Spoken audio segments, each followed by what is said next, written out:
بسم اللہ الرحمن الرحیم۔ السلام علیکم۔ تو الحمدللہ آج کل ساون کا مہینہ چالو رہا ہے۔ ساون کا مہینہ وہ مہینہ ہے کہ جس مہینے کے بعد وہ مہینہ آتا ہے جس مہینے کا ہمیں 2 مہینے سے انتظار رہتا ہے۔ یہ بھی کہنا غلط نہیں ہوگا کہ ہمیں پورا سال انتظار رہتا ہے۔ سمجھ گئے نا؟ جی ہاں، رمضان کا مہینہ یعنی ساون وہ مہینہ ہے کہ جس کے بعد رمضان ہے۔ یہی وہ مہینہ ہے کہ جس میں نبی پاک صلی اللہ علیہ وسلم رمضان کی مہینہ کا تیاری کر لیتے تھے۔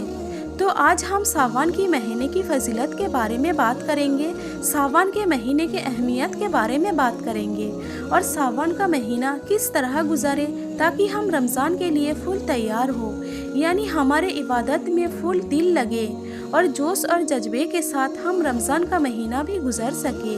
ساون کے مہینوں کو ہم کہہ سکتے ہیں کہ پریکٹس کا مہینہ، یعنی رمضان کے لیے اپنے آپ کو پریکٹس کروانا، رمضان کے لیے اپنے آپ کو تیار کرنا۔ ساون کا مہینہ ہمارے بیچ آ چکا ہے، تو ہو سکے تو اس مہینے کے شروع سے 15 دن سے ہی روزہ رکھنا شروع کر دے، یعنی نفلی روزے، کیونکہ یہی وہ مہینہ ہے کہ جس میں ہمارا نامۂ عمل اللہ کے حضور پیش کیا جائے گا۔ حدیث پکا مفہوم ہے کہ ہمارے پیارے نبی محمد صلی اللہ علیہ وسلم نے فرمایا کہ یہ وہ مہینہ ہے کہ جس میں عمل نامے اللہ کے شکر بھی کیے جاتے ہیں، اور مجھے پسند ہے کہ جب میرا عمل نامہ اللہ کے سامنے پیش کیا جائے تو اس وقت میں روزے کی حالت میں رہوں۔ حضرت سیدنا انس بن مالک رضی اللہ تعالی عنہ فرماتے ہیں کہ ماہ سبن کا چاند نظر آتے ہی صحابہ اکرام تلاوت قرآن کی طرف متوجہ ہو جاتے، اپنے اموال کی زکوٰۃ نکالتے تاکہ غریب اور ضرورت مند مسلمان بھی رمضان کے روزے کے لیے تیاری کر سکے۔ تو اب آپ دیکھ سکتے ہیں کہ پہلے کے انسان روزے کے پہلے ہی اپنے سارے کام ختم کر لیتے تھے تاکہ رمضان شریف کا چاند نظر آتے ہی اللہ تعالیٰ کی عبادت میں لگ جائے، اور کئی مسلمان تو پورے مہینے کے لیے اعتکاف میں بیٹھ جاتے تھے۔ تو آپ اسی سے ہی اندازہ لگائیے کہ پہلے کے مسلمانوں کو عبادت کس قدر شوق تھا، مگر افسوس کہ آج کل مسلمانوں کو زیادہ تر مال کمانے کا ہی شوق ہے۔ بلکہ یوں کہنا غلط نہیں ہوگا کہ ہم لوگوں نے رمضان کو ایک ذریعہ بنا لیا، یعنی وہ مہینہ جس میں زیادہ سے زیادہ کمائی کر سکے، زیادہ سے زیادہ پیسے کمائے۔ یہی وہ مہینہ ہوتا ہے کہ جس میں کھانے پینے کے دام بھی بڑھ جاتے ہیں، کپڑوں کو بازاروں کو دام آسمانوں تک پہنچ جاتے ہیں، یعنی ہم نے اس کو کمائی کا مہینہ کنسیڈر کر لیا ہے۔ پہلے کے مسلمان ان برکت والے مہینے میں رب العالمین کی زیادہ سے زیادہ عبادت کر کے اس کا قرب حاصل کرنے کی کوشش کرتے تھے۔ آج کل کے مسلمان ان مبارک ایام میں، خصوصاً ماہ رمضان میں، دنیا کی ذلیل دولت کا کمانے کے لیے نئے نئے طریقے بھی سوچتے ہیں۔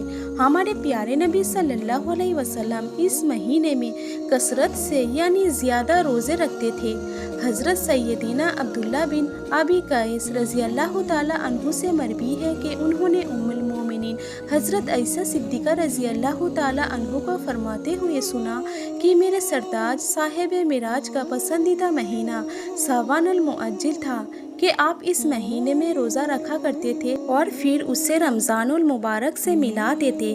حضرت سیدنا اسامہ بن زید رضی اللہ تعالی عنہ فرماتے ہیں کہ میں نے عرض کیا، یا رسول اللہ، میں دیکھتا ہوں کہ جس طرح آپ ساون کے روزے رکھتے ہیں اس طرح آپ کسی بھی مہینے میں نہیں رکھتے۔ فرمایا کہ رجب اور ساون کے بیچ میں یہ مہینہ ہے، لوگ اس سے غافل ہیں۔ اس مہینے میں لوگوں کی عمل اللہ تعالیٰ کی طرف اٹھائے جاتے ہیں، اور مجھے یہ محبوب ہے کہ میرا عمل اس حال میں اٹھائے جائے کہ میں روزے دار ہوں۔ بخاری شریف میں ہے کہ ام المومنین حضرت عائشہ صدیقہ رضی اللہ تعالی عنہ فرماتی ہے کہ رسول اللہ صلی اللہ علیہ وسلم ساون سے زیادہ کسی مہینے میں روزے نہ رکھا کرتے تھے، رمضان کو چھوڑ کر، بلکہ پورے ساون کے روزے رکھ لیا کرتے تھے۔ تو یعنی ساون وہ مہینہ ہے جو رجب اور رمضان کے بیچ کا مہینہ۔ اس مہینے کی سب سے بڑی اور اہم بات یہ ہے کہ اس میں شب برات بھی آتی ہے، یعنی ساون کی 15ویں رات یعنی بڑی رات۔